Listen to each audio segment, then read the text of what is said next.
Welcome to another In Wheel Time podcast, a 30-minute mini version of the In Wheel Time car show that airs live every Saturday morning, 8 to 11 a.m. Central. Celebrating 10 years of award-winning car talk, this is the In Wheel Time car show. Just ahead, we're going to review our new car of the week, the redesigned 2021 Chevrolet Tahoe. Bet you didn't know it was completely redesigned, did you? No, sir. The cruise-in calendar, matter of fact, we're going to have that. Actually, you're going to have that. This Week in Auto History is also on the agenda. And we'll also have some of the stories making automotive news headlines this week. That and more just ahead on today's In Wheel Time car show. It's a 3-hour extravaganza starting now for Saturday, March 13th, 2021. Howdy, along with Mike out of this world, Mars, King Conrad DeLong, Jeffrey Zekin in the corner where he needs to be. Don Armstrong I'm in the booth. Here. You're what? I'm in the booth. In the booth? In the booth. What kind of a booth? Photo booth. The photo. He's in the photo booth. Kissing booth. There you go. Okay, well, you just stay there then. Yeah, I'm not coming over. But anyway, we're so glad that you could join us today, coming to you live from the outskirts of Houston, Texas, in a little place called Sugarland, Texas, in Studio A. Hey. It's not that, it's actually the letter A. Well, it's actually the A is we named it after Armstrong. It's Studio Armstrong. No, actually, that's not correct. But it's your story. You're sticking to it. You can stick with it if you want to. I'm in the booth. When I worked for KPRC Radio, we had studios A, B, C, and D. And I did a lot of work in Studio A, and I thought, well, we'll just name it Studio A. Okay. You know, that's the thing about having our own studio. We can name it whatever we want. Well, and we can change the name on the fly. That's right. Where you do, it seems like every weekend you change the name of the network we're in. Yeah, No, it's the same network. It's just it's the producer, I think, that changes. It's the producer that changes. We're in the Smoke and Mirrors network, or on it. Yeah. Studio Trixie. Really? Okay. Don't get him started. He'll There be was, showing us the there was, Hyundai there was a logo woman again. named Trixie in my family years and years ago. Many. Been dead a long time, but yeah, at any rate. So we're moving on, and we're going to start with our dear friend, Mr. Richard Tomlin, and he is the man behind the company called Apex Auto Works. It looks like you're there now. And we're going to start off by talking about the Wrench Rally. And for those that are just joining us and really don't know about the Wrench Rally, Richard, why don't you kind of give us a little brief update as to what exactly is the Wrench Rally? Well, Wrench Rally was a concept that was kind of stolen from what we had done years ago, playing with lemons and crap can cars. And what we figured out was after what kind of cars? I was going to say, What kind of cars did you call them? crap can cars. Crap can cars. cars. Well, we For call less them than like $1,000. we call them hoopties or junk Right. cars. The crap can may be below the hoopty, though, I'm thinking. I think you're right. Yeah. Anyway, go ahead. So we would buy cars of nominal value. We'd spend a couple of weeks wrenching on them, and you could turn it into a daily driver. This is kind of like, the Shade Tree Mechanics flipping cars. And we were looking for a way that we as individuals could give back a little bit to society. Mechanics, it seems to be, we either work on our friends' cars for free or we just give people cash. And I wanted to do something a little better than that. So we created a gimmick rally that runs over 2 to 3 days, depending on where we're going. You buy a car a month, 2 weeks, maybe a day before the rally. And you take off on this gimmick rally, which has designated waypoints. It's got bonus points you can find along the way if you're willing to drive out of the way a little bit.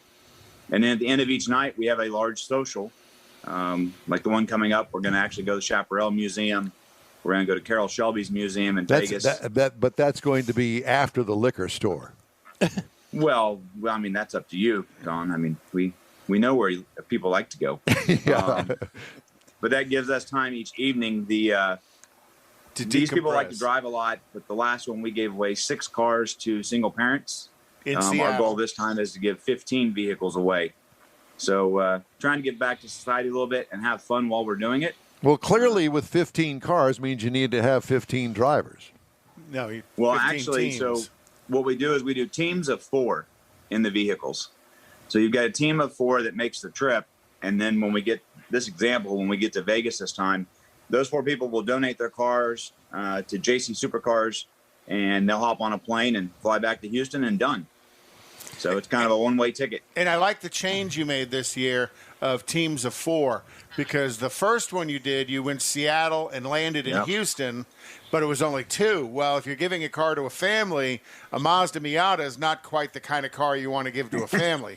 So Correct. Going teams of 4, I think is a great idea, because you're getting a much more roomy vehicle for a family to travel in.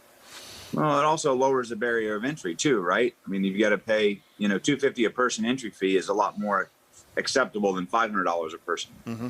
Oh yeah, So because there is an entry fee for it. So when is this year's event? This year's event is April 9th. We will be leaving from the old train depot here in Alvin, Texas. We'll make Midland that night, which will go to the Chaparal Museum. We've got 5 hours of time there. Leave the next morning at 7 a.m., headed off through Roswell up to Gallup, New Mexico. We'll stay at the El Rancho Haunted Hotel that night. We've got a couple Route 66 tours lined up as well. Then that following Sunday morning, we'll take Route 66 from Gallup all the way into Las Vegas, another 440 miles. And we will end Sunday, hopefully about 2:30, 3 o'clock, all going well, right? No cars breaking. Well, I'm just going to say, do you have some sort of a sweeper vehicle? Yes, something to help along the way, because these are hoopty vehicles. We've got our sweep vehicle. So my truck is outfitted as we use it for the Mexico road racing, completely outfitted with all tools, spares, jacks, compressor, and we've got 2 mechanics riding that run sweep, and then we will have Haggerty back on board for their roadside assistance. So Haggerty Insurance, as we all know, with Angelica, is working on getting the rest of that finalized. And is Angelica going to go on the rally again this year? She's trying. She was trying to get a team of 4. Last time she technically had a team of 5. They were the ones that created the vision of, hey, larger team makes this a whole lot easier. You don't think driving 600 miles a day and running around and chasing scavenger hunt style, chasing things down will wear you out. But on day 3, people were crying a little bit. Yeah, blame it on the scavenger hunt. Yeah, not exactly. Not the evening indulgences. No, and then we're a little mischievous with the scavenger hunt. We limit it to 5 words maximum that we're going to give you as a clue. So you have to take those 5 words that we give you and figure out where we want you to go and what we want you to find. And then you'll post it to the app called Roadster, which is call it Facebook for Cars is the easiest way. It's just car people, just car stuff. And it allows us to hold an individual event in there. And for those people that want to follow along on the event, see where all the cars are, you can actually see live tracking, how far apart cars are. You can estimate speeds, but you can't really tell how fast they're going. There was one person that was warned from the rally day 1. Day 2, they were removed from points and told not to continue with the rally. So things happen. Well, yeah, things happen. But you know, you've obviously got it. You mentioned a couple of the stops, the Chaparal Museum, the Shelby Museum, and the Haunted Hotel thing. So obviously along Route 66, some of these scavenger hunt type things for points are going to be involved with some historical type things. So what are the points? What are you working for to get the points? Well, the points basically so we can get a ranking of where teams show up in the end. Who did the most effort, who covered the most miles. With that, we designate first, second, and third place. We award trophies. And this year, we should have a small cash prize that we're hoping turns around and gets donated to the charity that we're working for. That's what we always ask them to do. But so many people are competitive and want to be ahead. There was no way to do it without doing points and scoring. Yeah, you got to have some way to measure it. Yeah, and we do these, I call them quirky trophies. Basically, is all the cars we work on, we get lots of fun broken parts, and we save those. And one of the trophies for this one, we got the inside of an AC compressor, which you don't think is very special. But unless you've never seen one, it looks like the landing gear to a UFO. Oh. So we figure since we're going through Roswell, compressor landing gear, and then we'll have 2 old 55 Chevy hubcaps to make it look like a little flying saucer on top. Cool. How cool is that? The prize this time is going to be pretty coveted. You should stay at the Little Alien. Little Alien. Is there one? Is that called that? Little Alien, yeah. Yes, there Roswell. is. It might be on the scavenger. I've never been to there, but I've been to that museum in Roswell. It's pretty cool. So are you guys going to storm Area 51? Yeah. I don't think there'll be any storming. There's definitely a pass through, and it definitely is part of the scavenger hunt is for those people that want to go there, we want to award them points for stuff that they want to do along the route as well. That's just it's a once-in-a-lifetime thing. Get a chance to do stuff you've wanted to do and shove it all into a 3-day weekend, then hop on a short flight home back to Houston. And then the other cool thing is the historic Route 66, because truly Route 66 doesn't exist anymore. But my gosh, what a road with such a car history and automotive history. Originally, it started in Chicago, went across country, and ended at the Santa Monica Pier. And, kind of comes through Missouri. My experience with it was Oklahoma and the Texas Panhandle when I lived up there. Yeah, there's a lot of stuff in Missouri, too, on that. Richard, that's something to think about. What would it take to go the entire length of Route 66? Doesn't it start outside of Chicago? Yeah, Chicago to California. Chicago. I would start in Joliet just because I'm a Blues Brother nut, too. So, yeah. I could actually see you driving the being Lower Wacker Drive. The Fury with the speaker on the roof. Get me one. I'm in. The Route 66 discussion has happened many times.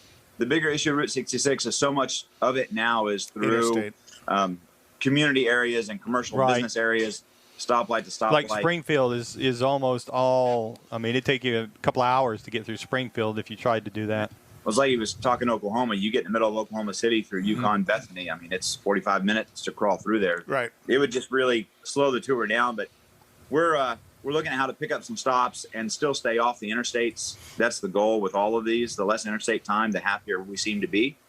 And get you out in some parts of the country, you get to see fun things and take you a $1,700 car and go have a good time with 4 friends. Make sure one of them is a mechanic.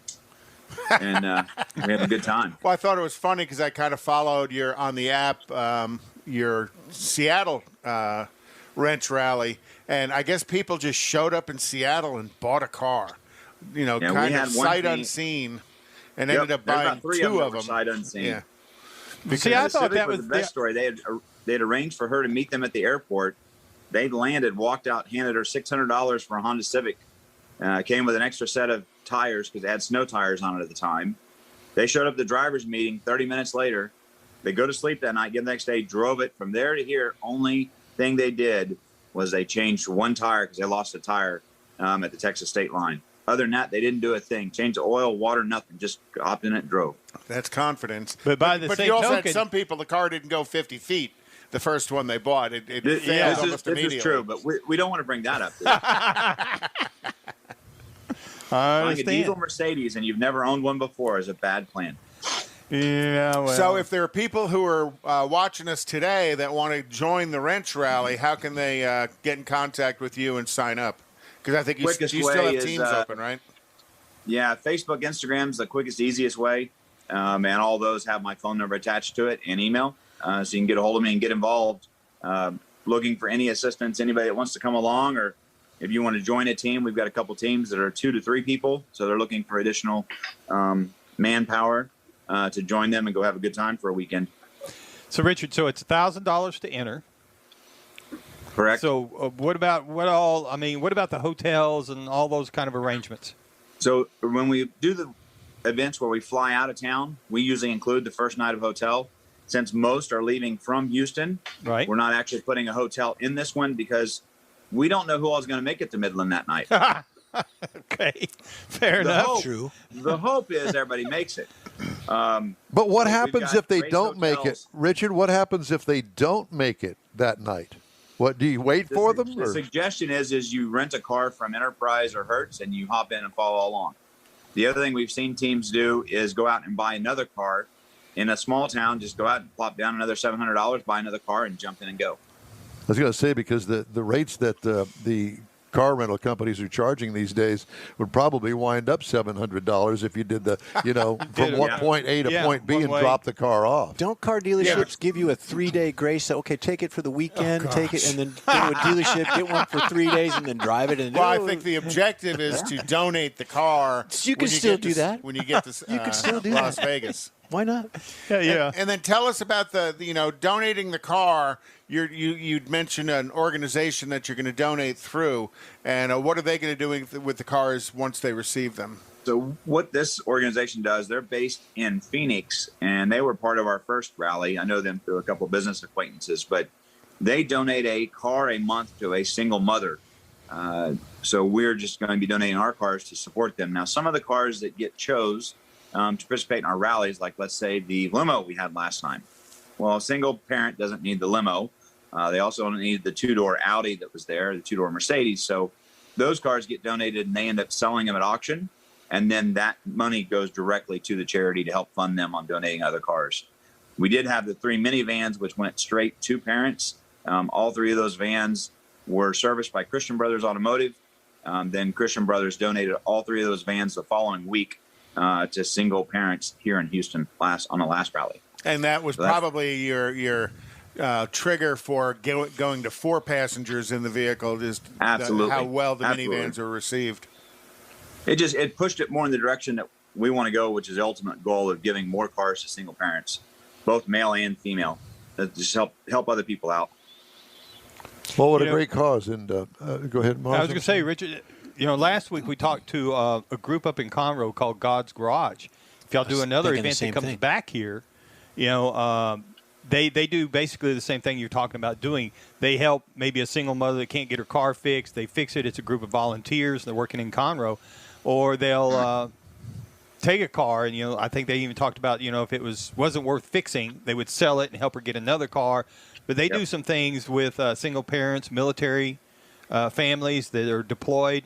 So if you come back this way with something in an event, you might look at them as well as for a way to deliver some cars. Always looking to spread the love around. Cool. Sounds like a lot of fun. And if you're just joining us, this is the In Wheel Time Car Show. We're live today from Studio A in Houston, USA. And so while we're talking to you, we haven't even mentioned the yellow car that's behind you there at the Apex Auto Works.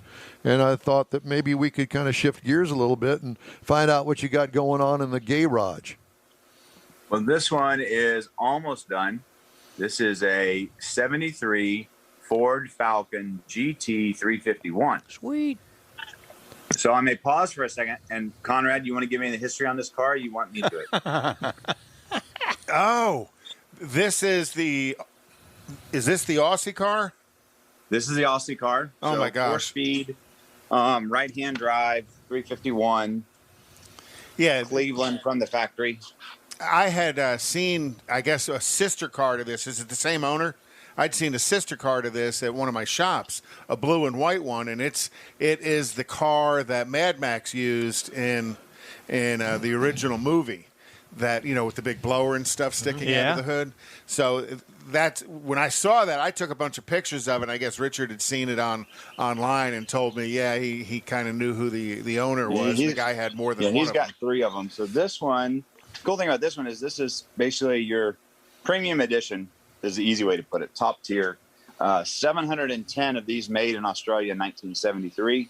And it's one of supposedly 4 in the U.S. that's the actual GT351. Well, I love the hood because the hood is very reminiscent of the 73 Mach 1. Yeah. That's when I saw the hood. That's what I was thinking, but there was no steering wheel over there. Is from the firewall back, it is Torino.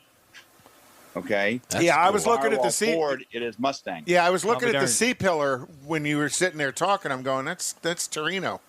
And then when you said Falcon, I'm like, huh? But okay, well that makes sense. Second.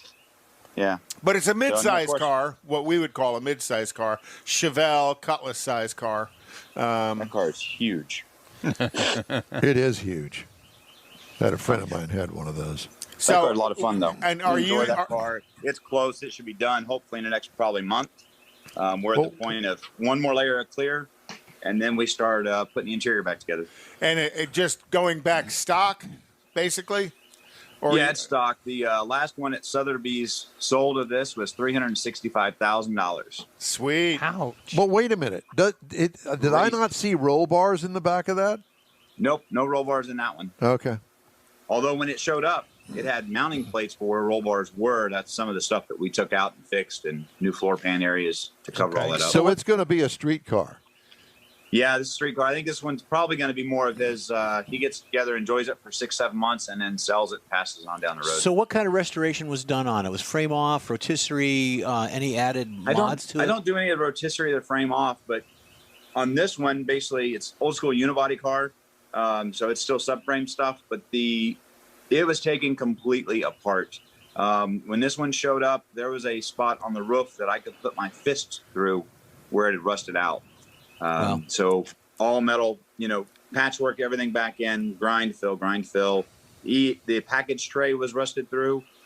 This car would not have been worth restoring had it not been the GT351. Yeah, so the only unique. thing that made it worth doing. So did you just do all fab work for it, or did you go buy Torino parts through Ford to patch? This owner wouldn't let us do any of that. It had to be, if it was a part that I was replacing, he would order the part from Australia. Oh, wow. Cut out that section on a regular base Falcon that was down there, and then send that to us. Holy cow. It's like, the section of the roof, we got a quarter of the roof area on the left rear. When it got here, we trimmed it down more, made it clean, transferred our size over, cut it out, welded it in. Package tray was one of the hardest things to find.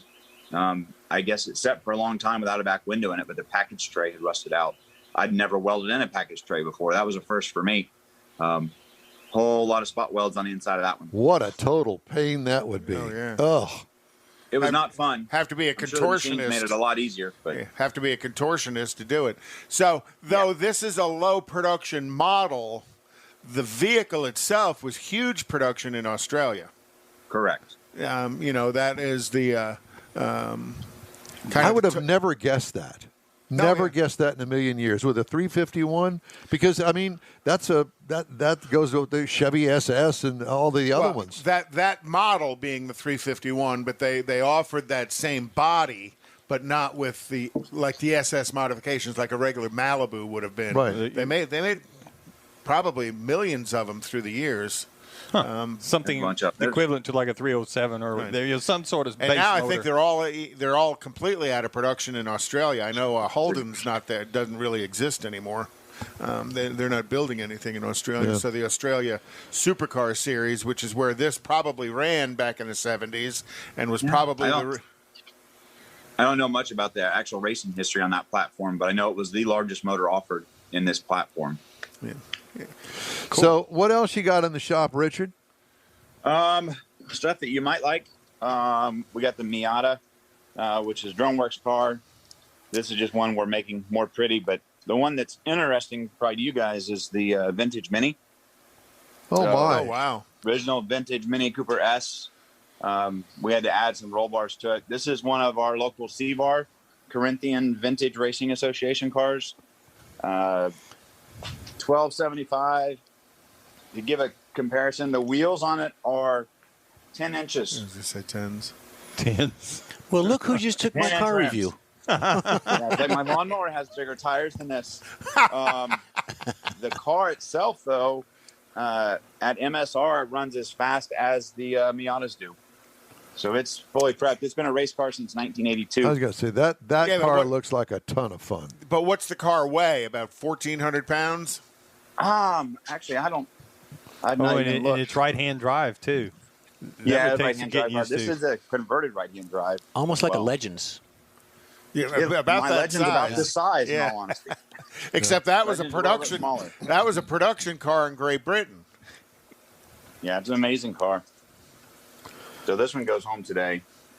And then, CRX, of course, we've always got some of those around. The other one's kind of cool is buddy up on the north side runs Spring Automotive. He's got an Audi TT. Cool And car. He's got one that's what they call an RS7, I think. 5-cylinder, big turbo, makes like 500 horse. Wow. But, this one we're working on. Yeah, I For know. those of you that have been around the shop enough, take a look at the bumper reinforcement integrated into the intercooler. Oh, Don't my God. hit any parking blocks or bump the garage. Yeah, Wow. really. That'd be an expensive bump. I like the Yeah. hood scoop too. Well, Richard, we sure appreciate the time you've taken this morning for us, as we always do. Good luck on the Wrench Rally. Are we going to talk to you before you go? Hope so. Yeah, All I right. think we got one more setup, one more update coming. All right. Well, we will talk to you then before you leave on the Wrench Rally and find out who all's involved. And best of luck between now and then. Appreciate it. We'll talk to you soon. Be good. Thanks you so much. Richard Tomlin with Apex Auto Works. Okay, time now for this hour's cruise-in calendar. You got 60 seconds. See the clock there? 60 seconds. So this weekend is Good Guys at Lone Star Nationals up at Texas Speedway. And our friend Randy Borcherding with Paint Houses up there with his Ranchero. Tomorrow is Spring Break Car Cruise at 27700 I-10 Katy. And that is the kickoff to the 2K TX events here in town. Sunday is the Shiner Car Gathering at Rustic Road in Kingwood.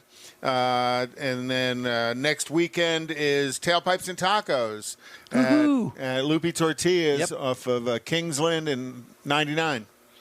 Yeah. Is that 60 seconds? You got 10 seconds. That's okay. I'll give you that 60 seconds. You have the 10 seconds back. Thursday is Rudy's barbecue meat up in Tomball. I'm going to turn you into a radio guy before the end of the earth. Doubtful. All right. Thank you very much, sir. Time now for this hour's car review. Taking a look at the 2021 Chevy Tahoe. All new from the ground up. Available trim levels include the LS, which is the base model, the LT, the RST, the Z71, the Premier, and the High Country. I had the two-wheel drive RST, which stands for Rally Sport Truck. Bet you didn't know that. This is a standard SUV with now 3 rows of seating. It is bigger in every dimension. So just wanted you to know that. I like the change they made to the front. 7 passengers in this particular one. Fully redesigned for 21. This is the 5th generation Tahoe. RST comes with 22-inch wheels, unique front fascia, and black trim. Special RST seats also are applied to this with contrasting stitching. Exterior features include bigger than the outgoing Tahoe in every way, as I mentioned. Sharp-looking front fascia, RST unique to the trim. Forward-leaning C-pillar. Sharp yet conservative-looking rear end as well. Overall look gets 2 thumbs up from me. As far as improvements are concerned, nothing. Congrats to the design department at Chevrolet. Interior highlights include an all-new dash design. Friendly to use, looks great too. Huge center console is big enough to hide small children in. Easy to access third row seat, which is something new because it used to be difficult to get back there. Easy to use infotainment system too. Cargo trunk room. It's much bigger than it used to be, but still limited with the third row seats up, as you can imagine. It's a short wheelbase. It's much larger, obviously, with the seats down. Ginormous with both rows stored is the interior size. What I liked, the Tahoe now bigger than the old Suburbans. Is it really? Oh, absolutely. Wow. Yeah. Actually, if there were anything done with the improvement to this, I would offer Chevrolet the idea of maybe offering a queen mattress option for the back like there. The old Nash Ron Stein owns. That's it. 3-liter turbocharged straight 6 diesel. 277 horsepower. That's I don't know if that's the diesel. Is that the diesel? That's the diesel. That's it. Okay. 460 pound-feet of torque, 10-speed automatic transmission.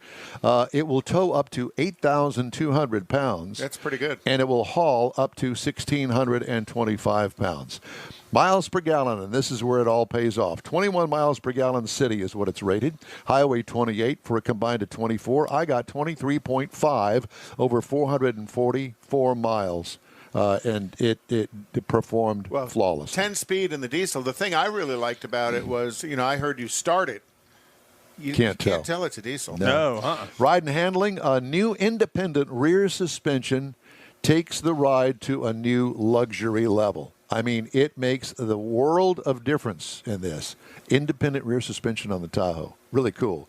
One of the few body-on-frame SUVs left on the market. Right. Base trim price, $57,100. Prices tested $67,335. Base model price, $52,135. As far as competitors, the Ford Expedition starts at $50,720, GMC Yukon $55,610, and the Chevy Traverse. And I throw this in there because they're kind of similar in size, but remember the Traverse Front-wheel drive. is a front-wheel drive, and it's a unibody, whereas the Tahoe clearly is a body-on-frame. But the Chevy Traverse starts at $30,995, and that is our review of the Chevy Tahoe. I think that in my view, all out appearances seem that the Tahoe is larger than the Traverse. And Kathy and I looked at that vehicle last week when he had it. It's a beautiful vehicle. Yeah. In fact, we recommended it to my daughter.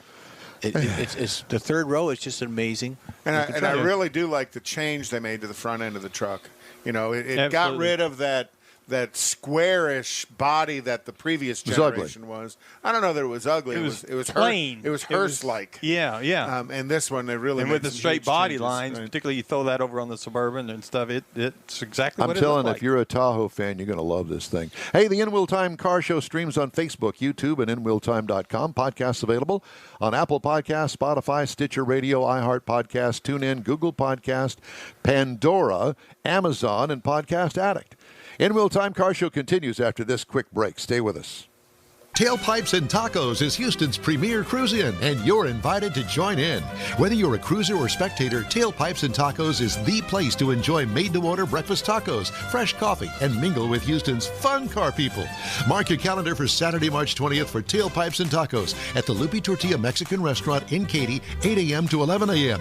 Tailpipes and Tacos is free, and everyone is invited. You'll see collector cars, hot rods, customs, magnificent originals, and resto mods, all at one location. Cars from all over Southeast Texas cruise in and show off in a friends and family event at the Lupi Tortilla Mexican Restaurant on the Grand Parkway at Kingsland Boulevard, just south of I-10 in Katy. Drag racer, car enthusiast, and Lupi founder Stan Holt brings you Houston's hottest cruise in, Tailpipes and Tacos, Saturday, March 20th, 8 a.m. to 11 a.m. at Lupi's in Katy. The In Wheel Time Car Show will be there too. Get your ride ready and we'll see you at the Tailpipes and Tacos Saturday morning cruise in, March 20th, 8 to 11 a.m. at Lupi's in Katy, weather permitting. Is your business or company looking to stand out in a crowded advertising market? Looking to reach the real auto enthusiast? Well, you found it. You're listening or watching In Wheel Time, and so are your fellow enthusiasts.